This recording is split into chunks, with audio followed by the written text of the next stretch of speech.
El Día de las Madres empezó como siempre en calma.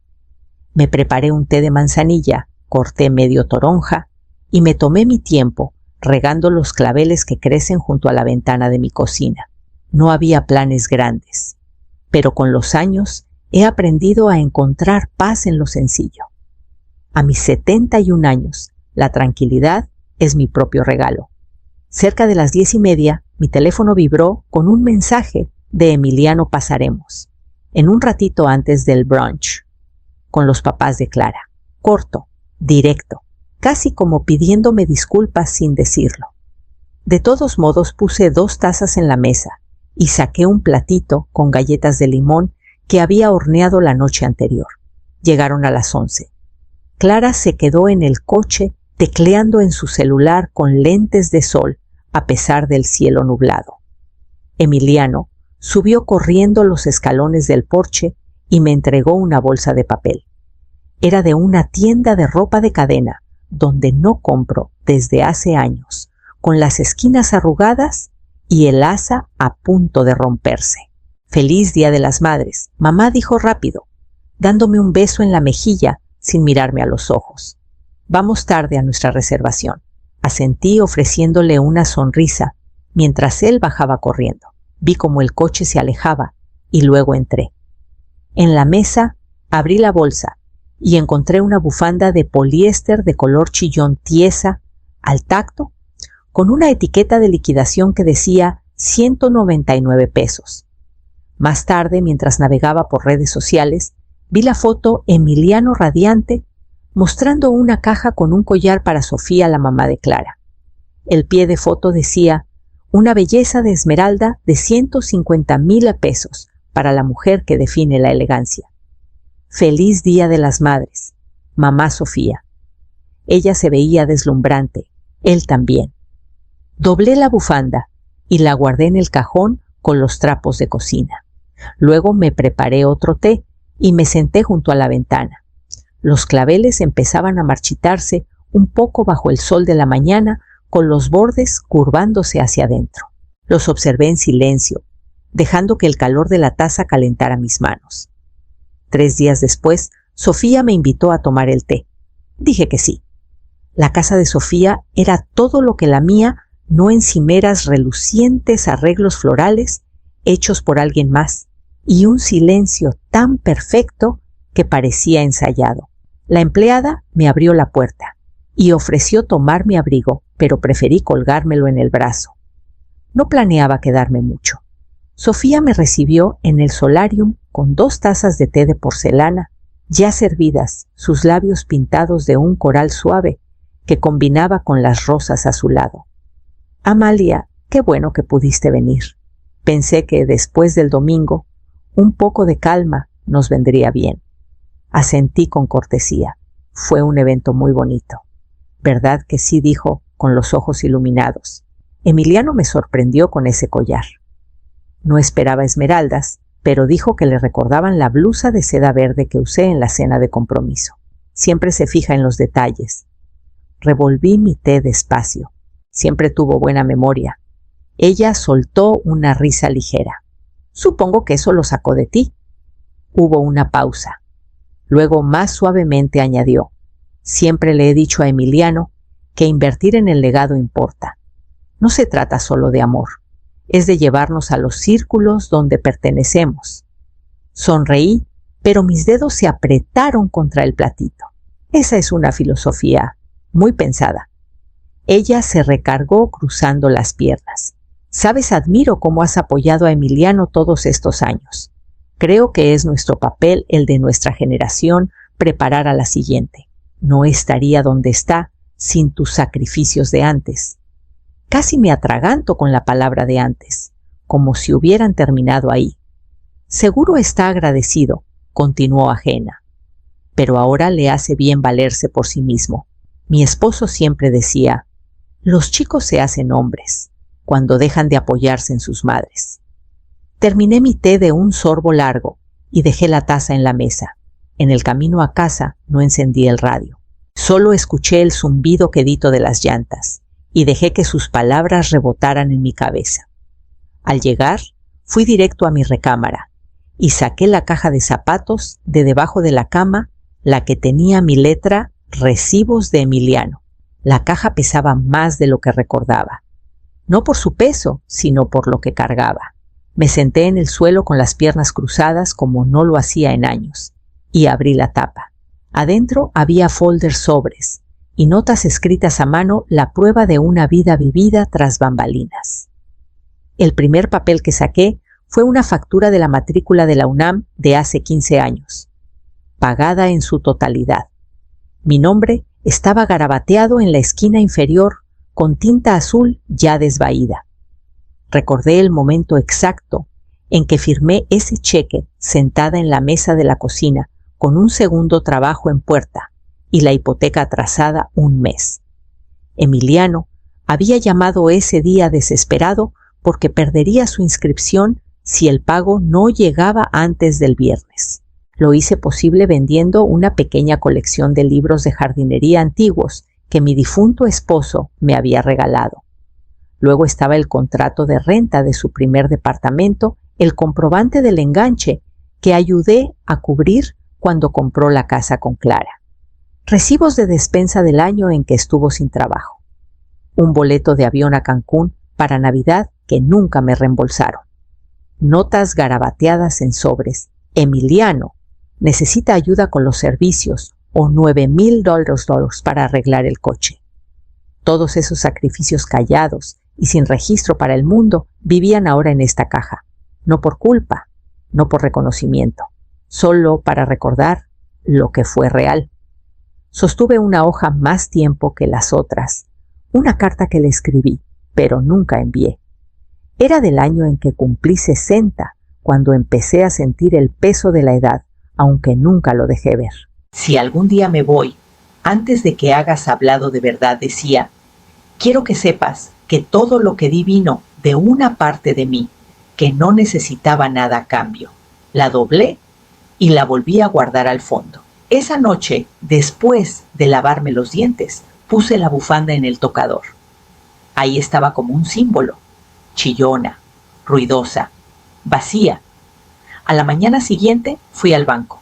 El banco olía a aire viejo y tinta de impresora de esos lugares donde las sonrisas son ensayadas y las sillas demasiado duras. Me senté frente a una asesora joven llamada Camila, que apenas parecía tener 25, con el pelo bien recogido y un tono educado distante. Sacó los registros de la cuenta conjunta que Emiliano y yo abrimos hace casi 2 décadas, cuando empezó su negocio y necesitaba un aval. No sabía que la cuenta seguía activa, dije cruzando las manos. Giró la pantalla hacia mí. Ha tenido movimientos regulares, sobre todo retiros. Sentí un nudo en el pecho. Los números eran claros. Varias transferencias. En los últimos meses, la más grande, hacía 3 semanas, $43,250, etiquetados como gasto personal. La fecha coincidía con el fin de semana del Día de las Madres. No hice preguntas. No hacía falta. El collar que Sofía lució en el brunch tenía un precio casi exacto. Corte esmeralda, broche de platino. Recordé el nombre de la joyería en la tarjeta de la foto. Asentí despacio, dejando que el silencio llenara el espacio. Camila preguntó si quería mantener la cuenta abierta. Sonreí apenas y dije, no. Creo que ya cumplió su propósito. Me explicó los pasos para cerrarla y transferir el saldo a mi cuenta personal. Firmé los papeles con mano firme, aunque mi corazón latía como si hubiera corrido una carrera. Cuando terminé, salí y respiré el aire cálido de la primavera. No se sentía como libertad aún, pero era un comienzo.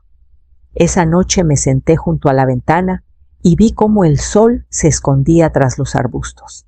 En la luz tenue, la bufanda atrapó un rayo naranja y por un instante pareció casi dorada.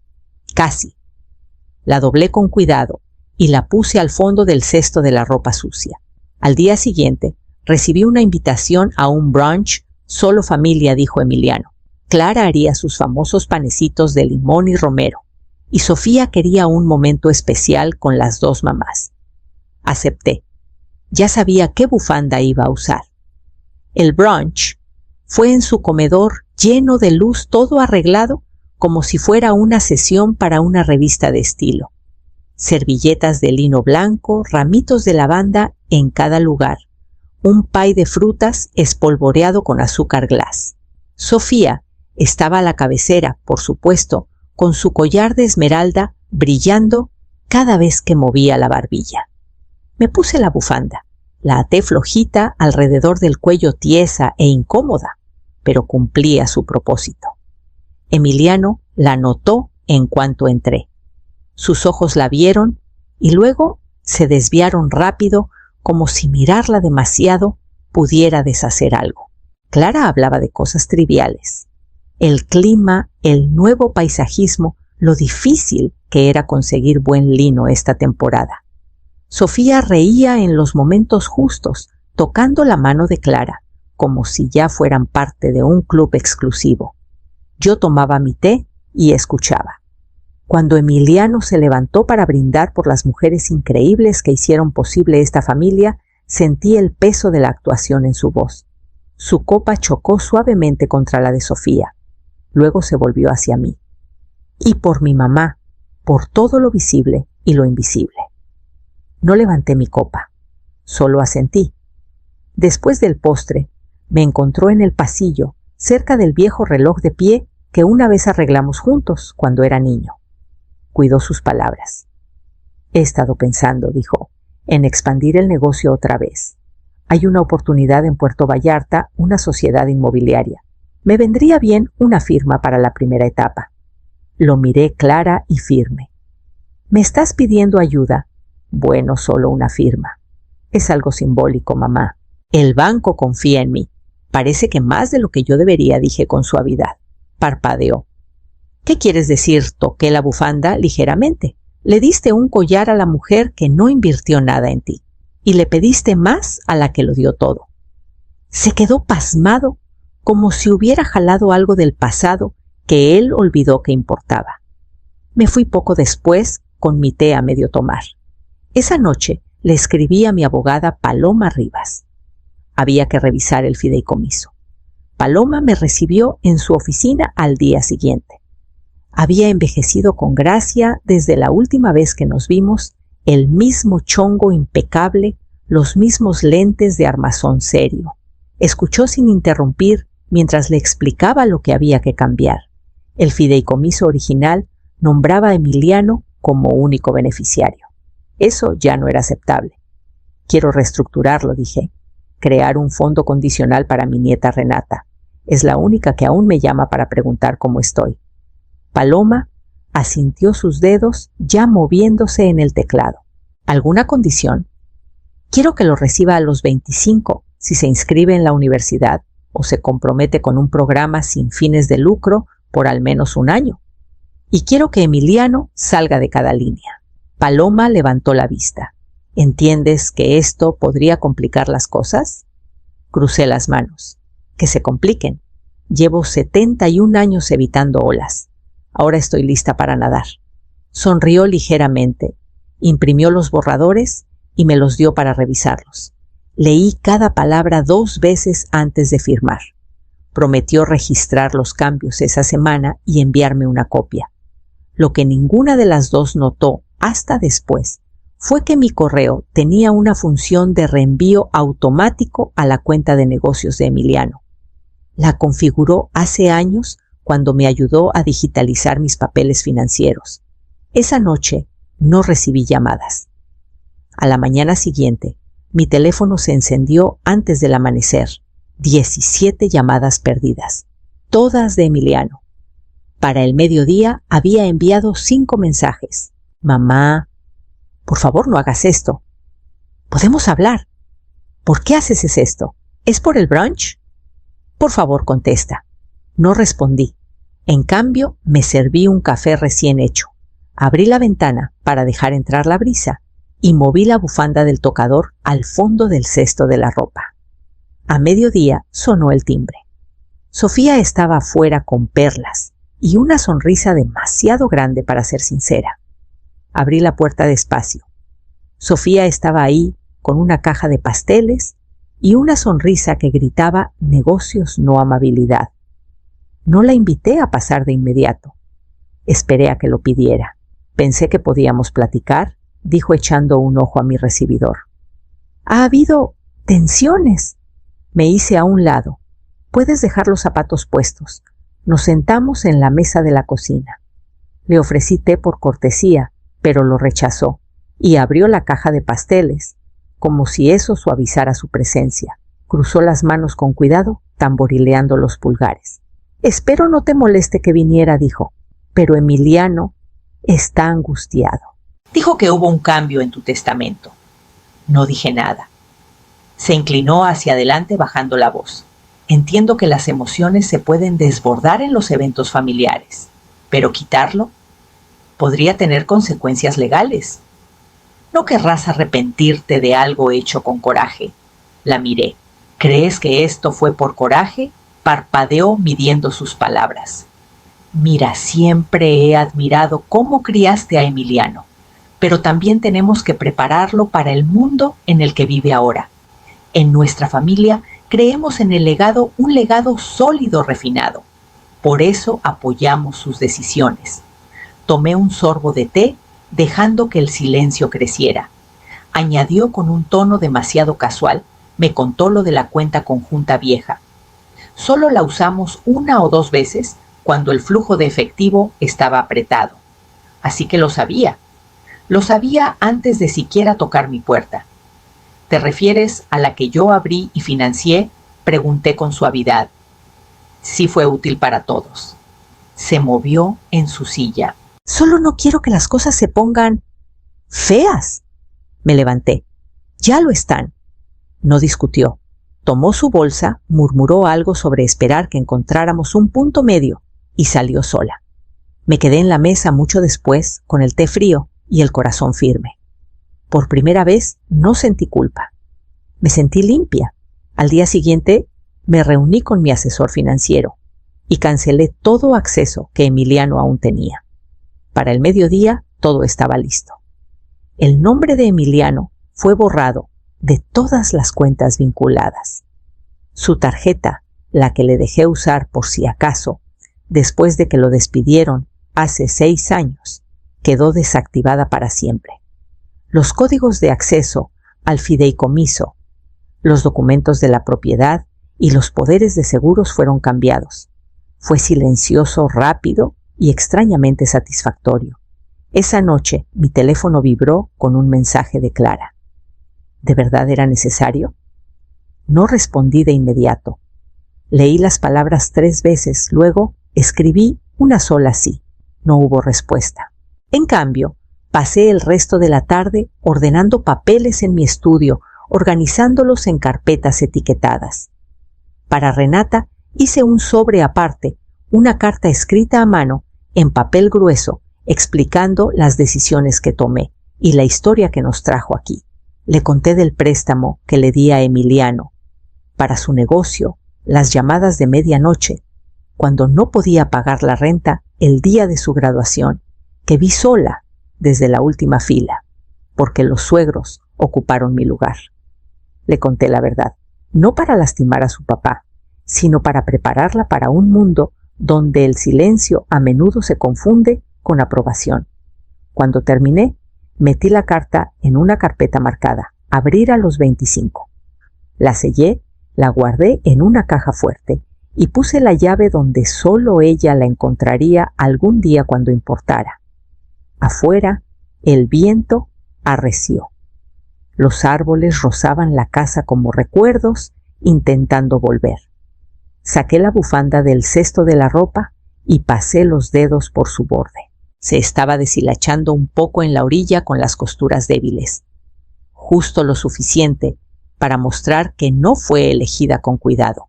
La até alrededor de una maceta de barro, en el alféizar la que tiene el lavanda, que me niego a dar por perdida. Quedó mejor ahí, cumpliendo otro propósito. A la mañana siguiente, alguien tocó la puerta.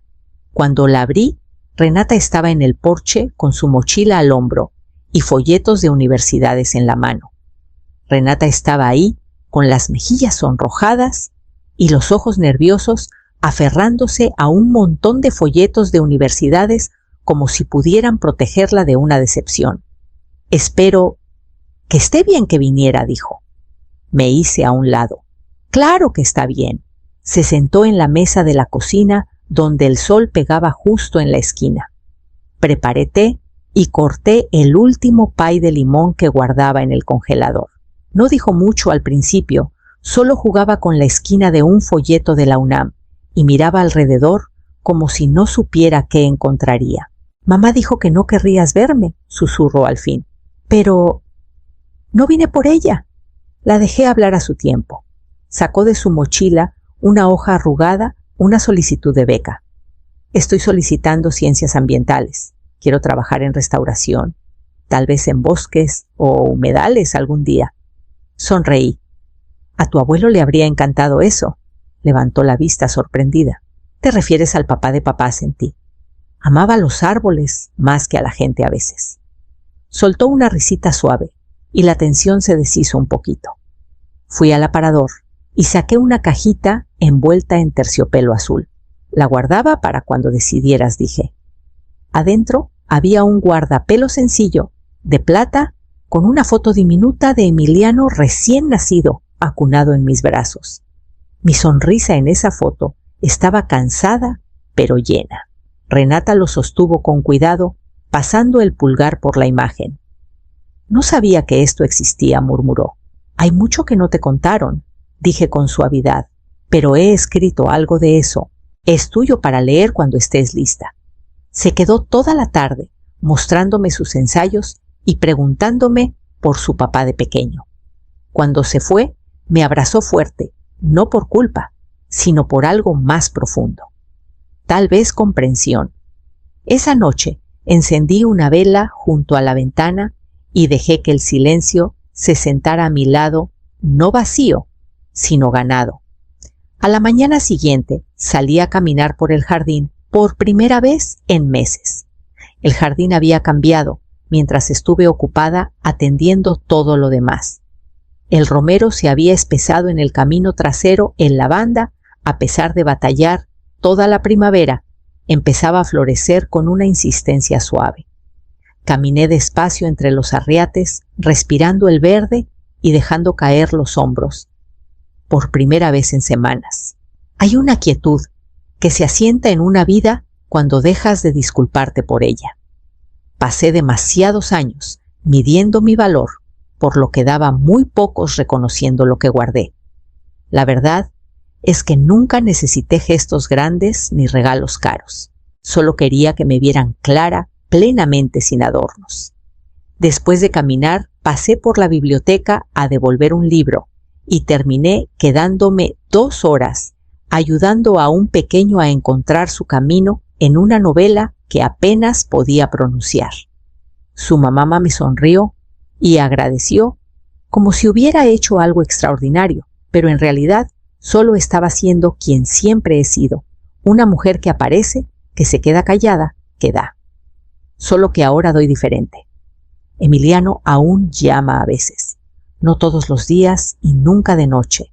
El tono ha cambiado, menos urgencia, más búsqueda. Contesto cuando quiero, y solo entonces. Dice que Clara está molesta, que Sofía se siente desrespetada. Ya no ofrezco consuelo.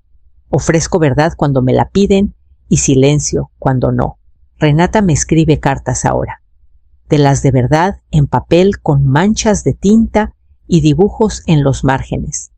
Solicitó una pasantía de conservación en Michoacán y me preguntó si podía pasar un fin de semana conmigo antes de irse.